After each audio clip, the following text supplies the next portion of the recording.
Hello and welcome to Brodual. This time we have a double spotlight for you featuring two very simple mods that try to increase immersion. First we'll start with Enhanced Wetness and Puddles. The mod aims to improve areas near bodies of water with new visual effects. The mod adds new wet meshes so you can actually really see the difference the water is having on nearby objects. So now rocks near bodies of water will appear wet, which is something that's already bundled with a lot of other water mods. However, this one takes it a step further and applies the same effects to hundreds of other objects near water. So now any wood, barrels, boxes, trees and other objects will also have a wet look if they're near or in water.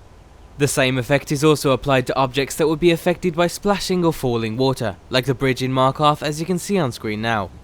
It also creates a new wet look around the coast with new wet dirt and sand, and what's great is that it does it all without a drop in FPS. It's compatible with all other water mods as well as rock-free textures, but keep in mind that it was created to work with a vanilla game, so you might not get the outcome the author originally intended. The same goes for ENBs, and we found that certain wet meshes looked far too bright or shiny with our ENB. Overall though, it's simple, effective and helps complete the wet look that partially comes with the bigger water overhaul mods. If you're interested, then you can find a link down below. The next mod is called Realistic First Person Head Bob, and as the name suggests, adds a more noticeable head bobbing motion to the game. We've seen a couple of similar mods in the past, but we found those to be either too powerful or too rigid, and in our opinion this one does a much better job. We also realised that this type of mod isn't for everyone, and might cause some people to feel dizzy or nauseous. So we also found another mod that removes all types of head bobbing when moving. So we'll show you both and you can see which you prefer.